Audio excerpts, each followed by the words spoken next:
Hello, everyone. Now we're going to go back to maximizing revenue. How can we make more money? But instead of worrying about profit and cost, we're going to look at selling price. Typically, we know that if we increase our selling price, then the demand for our item or the quantity we sell typically goes down. Okay, if we decrease our selling price, we charge less for it, then the quantity sold or the demand for that item typically increases. Okay, so what we're wondering is, if we change our price, how is that going to affect the demand for our item or the quantity that we sell? So we're going to talk about this idea of what we call elasticity of demand.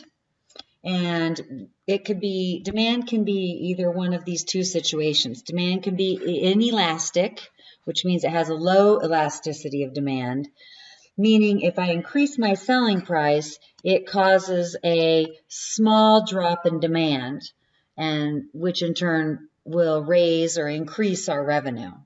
If demand is elastic, then an increase in selling price will cause a large drop in demand, so our revenue would decrease. So let's talk about what are some items that are inelastic. Things that we need, like gas. We all drive a car, many of us drive a car. If the price of gas goes up, we're still going to buy it. So an increase in price isn't going to change the demand. We need it, we buy it.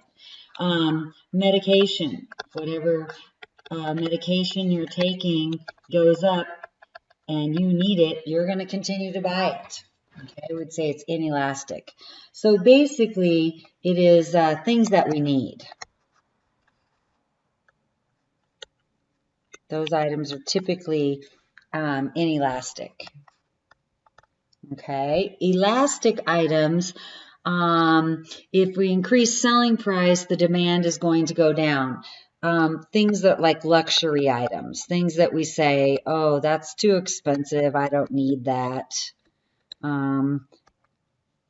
Or things where there's a substitute.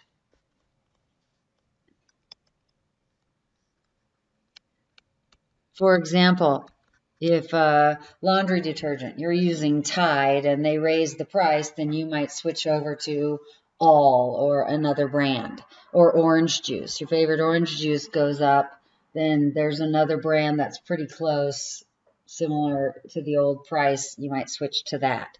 So that's some different kinds of items there. Let's look at an example. We're going to first look at this idea of elasticity in terms of algebra, and then we'll show how calculus can come in. So for example, if I sell 1,000 cupcakes to 1,000 people, then I'm going to sell them for $1 per cupcake. That means I'm going to make, my current revenue is $1,000. Okay, so what if I say I'm going to increase price of my cupcakes because I want to make more money? And I'm going to increase it by 10 cents per cupcake, all right? And in one situation, I'm saying if I raise it 10 cents per cupcake, I'm going to lose 50 customers, okay? We would say that's inelastic because increase in price is a smaller drop in demand. Whereas if I increase the price 10 cents per cupcake and it lowers, or I lose 200 customers, so it lowers demand, we would say that's more of an elastic situation. Increase in price was a large drop in demand. So in the blue here, we're looking at more of an elastic situation. So my revenue here would be, I increase the price by 10 cents. It means we're going to be selling each cupcake for $1.10. And the quantity we sell, if we increase it 10 cents, it goes down by 50 customers or 50 cupcakes, which from 1,000 down 50 would be 950. Okay, so we did look at a situation like this back in section 4.4. So we say, okay, my revenue then is going to be $1,045, which if we compare it, our revenue increased. So by raising my price that 10 cents, I did lose customers, but my revenue did increase. So we say that this situation is inelastic.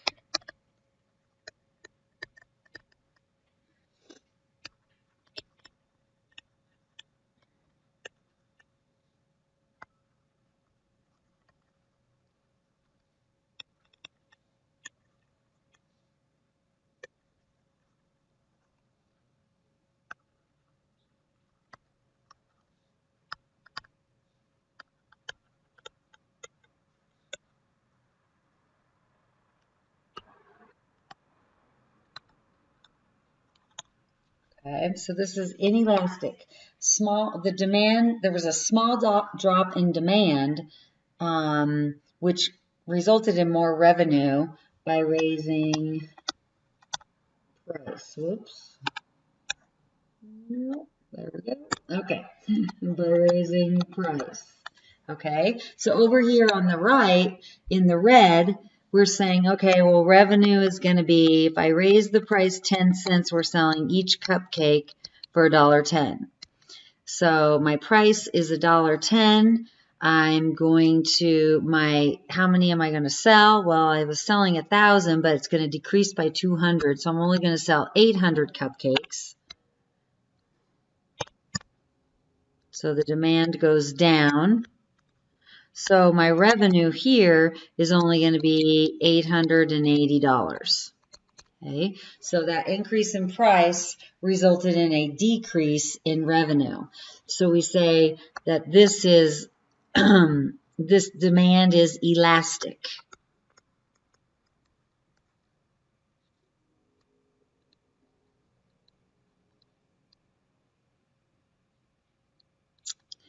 Because there was a large drop in demand.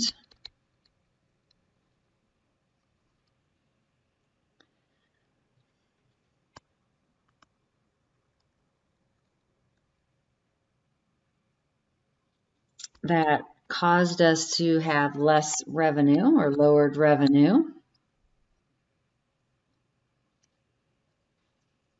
All right, so in either situation, raising price, I'm going to lose customers in both cases. The point is, how many customers am I going to lose and how is it going to affect my revenue? Okay, so let's look at how calculus comes into play here. All right, so what we can do is we can assign a numerical value to elasticity of demand in order to help us analyze it. Okay, so this value or this number is going to always be positive.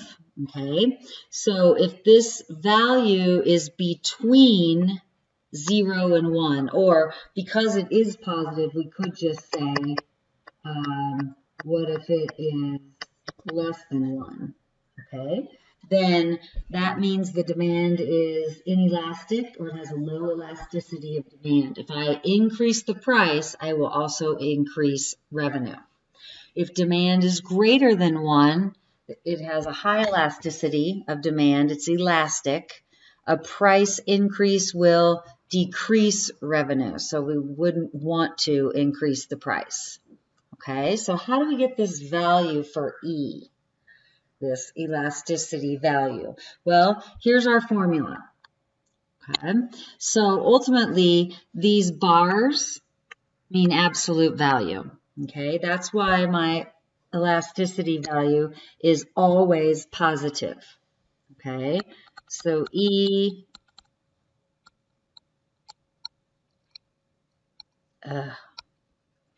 is always positive. Okay, so how do we calculate that? What do these things stand for? Well, P right here is my current selling price.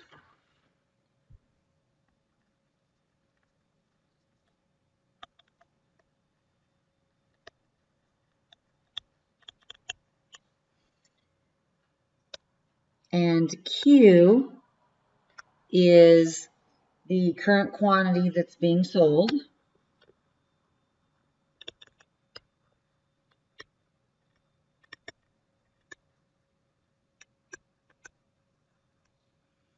All right, and then over here we have this dP dQ. Okay, if you remember that Leibniz notation, that is a derivative. That is the derivative of the demand equation.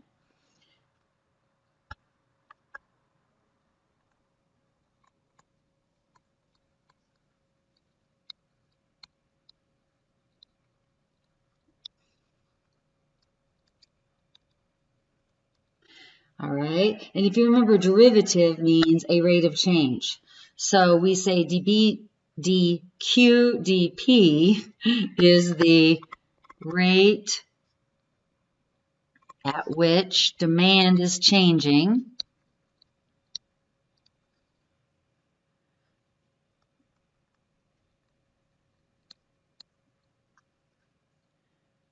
with respect to price. So that's where our calculus comes in. We use that derivative.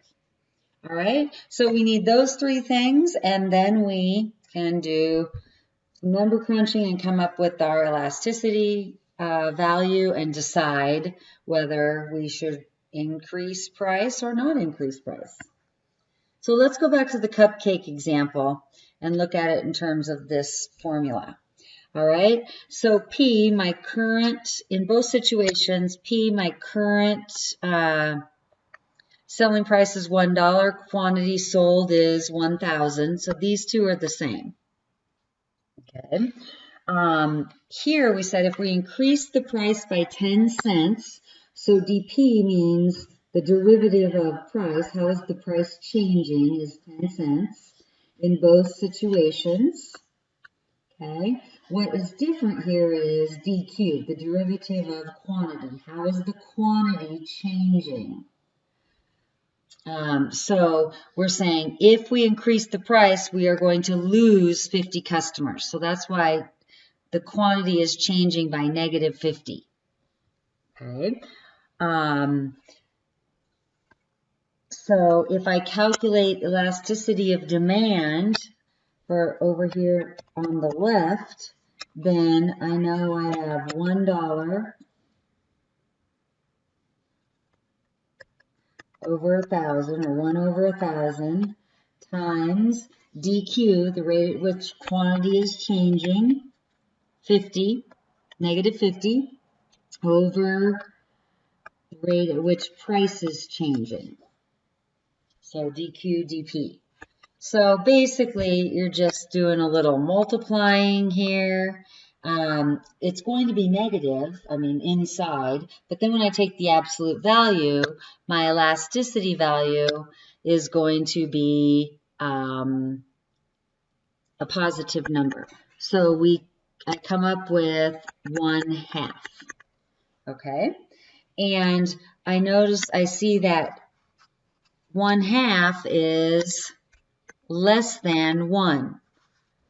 So we would say that in this situation, demand is inelastic, which means raising price is a good idea. So if we raise price, we should increase our revenue.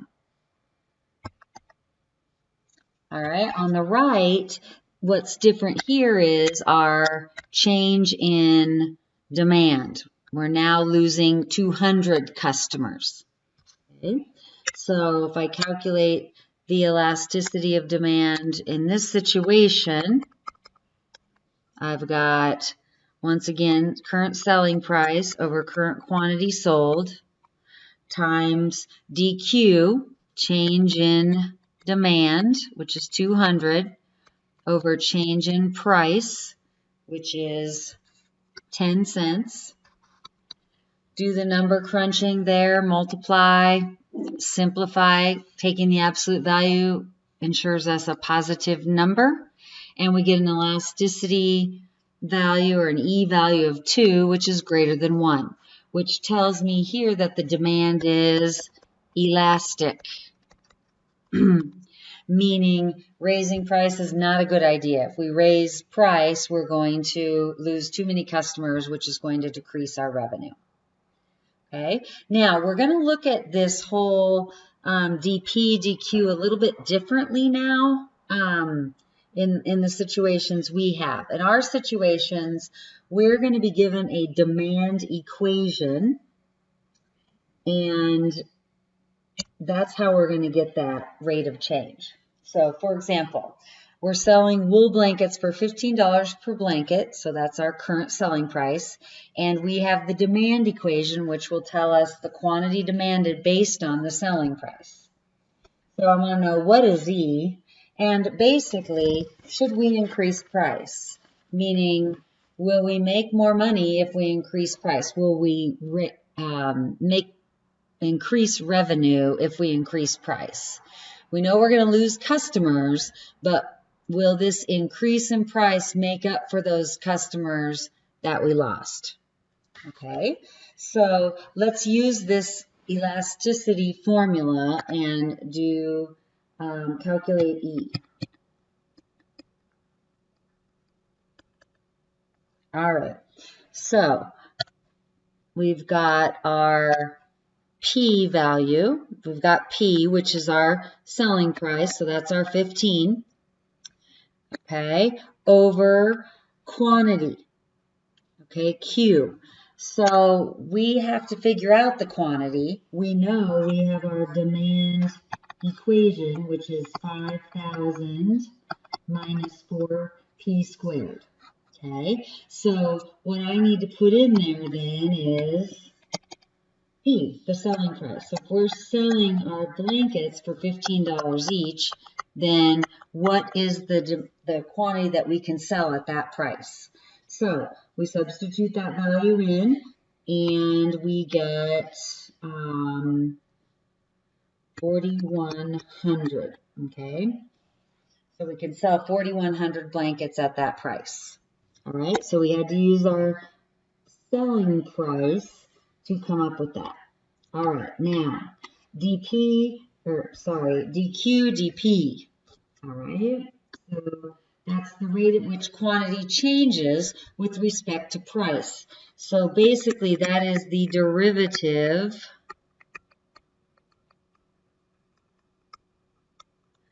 of the demand equation. Okay, so DQ, DP. So my demand equation is 5,000 minus 4P squared. So if I take the derivative, that is negative 8P. All right. Now, I can't put negative 8P up into my formula because there's a P there. So we must substitute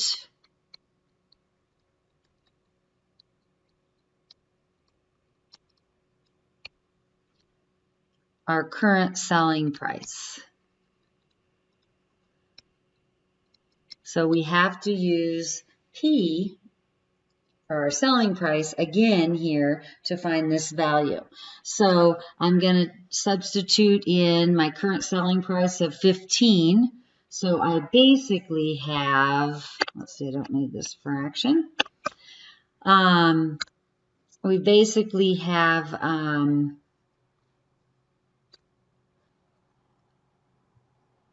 negative 8 times P selling price is 15. Okay, so I've got to use the price there. So look what happens. I used my selling price of 15 here. I had to use it here to get quantity, and I had to use it here to get the rate at which quantity is changing with respect to price. So I have to use it 3 times. I had to use it 3 times here. Okay, so do the number crunching inside the absolute value. Take the absolute value, which gives me a positive, and let's just get an approximation, a couple decimal places, or should come out round to about 0.439. Okay. So what happens here? Elasticity is less than 1. Our E value is less than 1, which means that demand is inelastic.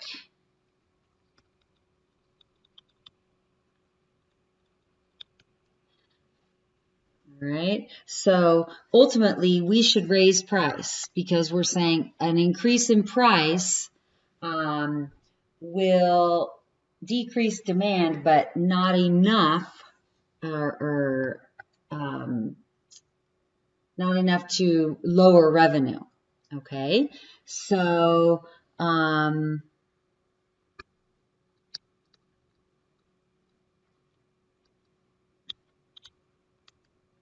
so we should raise the price. I don't know how much to raise the price, but we should raise it if we want to increase our revenue.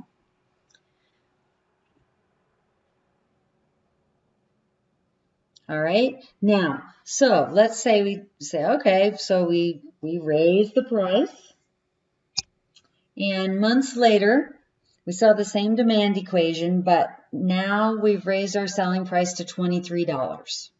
All right, so let's see what's happening now that our selling price is $23.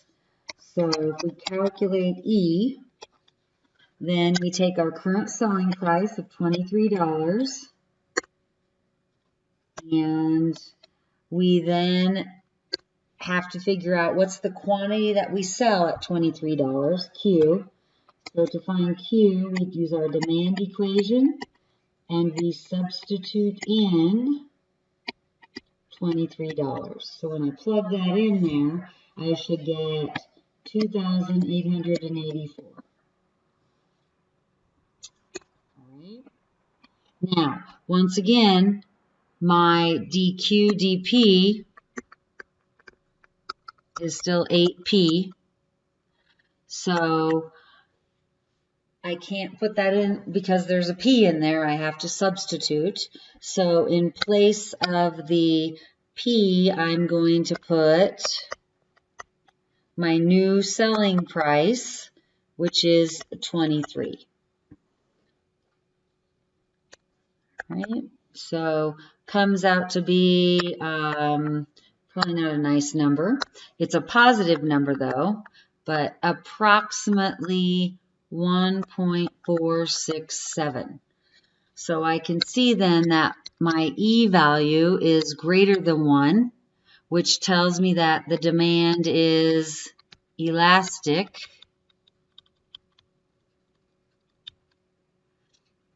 Which means we should lower price.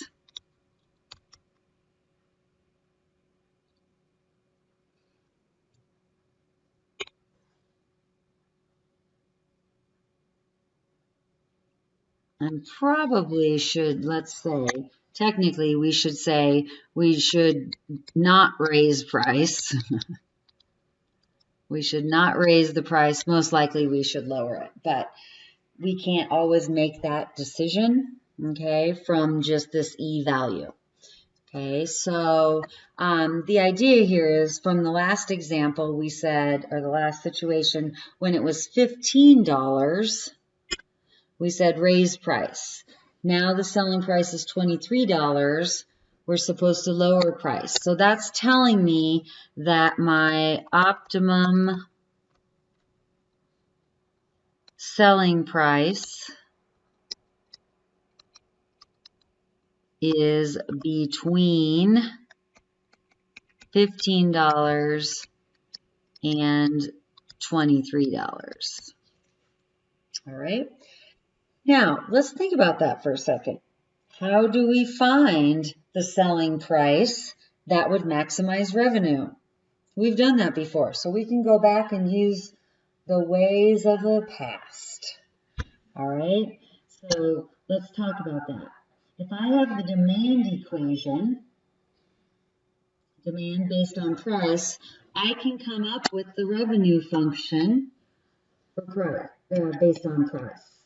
Okay, so remember that revenue is price times quantity. All right, I know price is P, And now I have an equation or an expression that calculates the quantity based on the price. So I can substitute that in, do a little distributing, and I end up with a revenue function in terms of selling price, negative 4p cubed plus 5,000p. All right, and if I want to find the selling price that gives me a maximum revenue, then I need the derivative, and I can find the critical point and find that value. So the derivative would be negative 12p squared plus 5,000. I set that equal to 0 and solve for p. If I isolate p squared, I get 5,000 divided by 12. So p is the plus or minus square root of that, but we don't want the minus because we're not going to have a negative selling price. So p is the square root of 5,012. It's going to be my critical value. We could do the test to show that it is a maximum. So that comes out to be approximately 20.14. So this is the selling price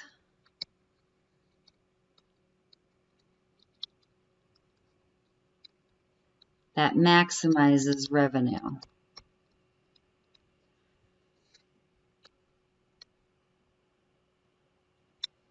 So we can see that.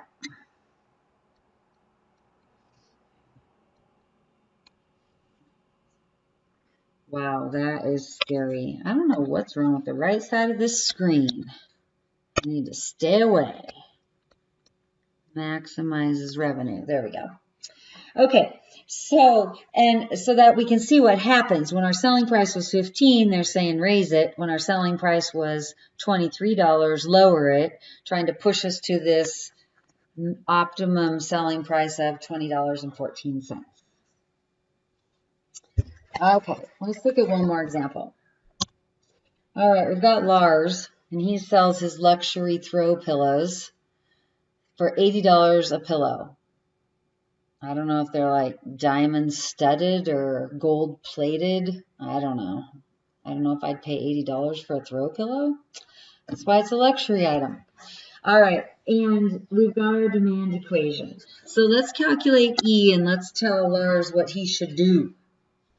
All right, give him our advice as experts. All right, so to find E, we need P, our current selling price, which is $80. The quantity that he will sell, if it's $80, is 500 minus 4 times 80, which comes out to be 180. All right, and now if I notice, I always do that. Wrong letter. All right, how about dq dp? All right, the derivative of my demand equation is just -4. So, if I look at this, it's different. There is no p. So the rate at which the quantity is changing with respect to the price is always decreasing by 4. So I don't have to substitute in my selling price. So it's just going to be -4. So a little bit different than the last example. Do some number crunching, get approximately 1.78. All right, so what are we going to tell Lars if we get a value for E of 1.78?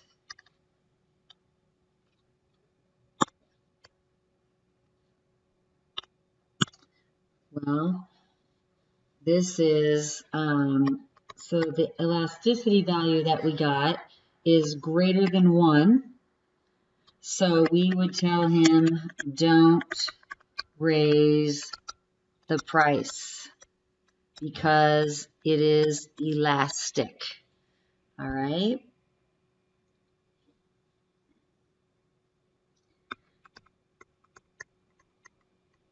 So at $80 per pillow,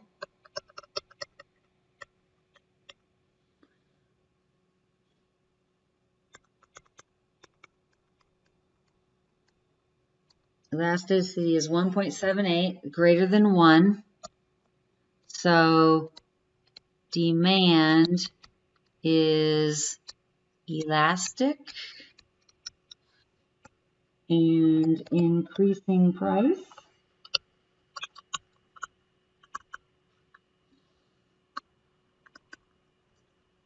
will decrease revenue.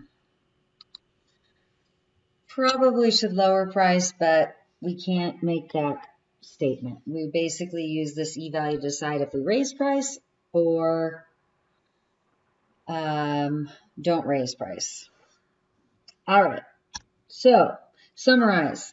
High elasticity, demand has high elasticity or is elastic, basically luxury items or items with substitutions. Inelastic means low elasticity of demand, things that we need, gas, water, eggs, milk, and apparently nowadays,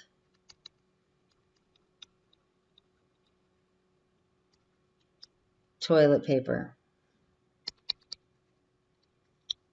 hand sanitizer. There we go. 4.6 done.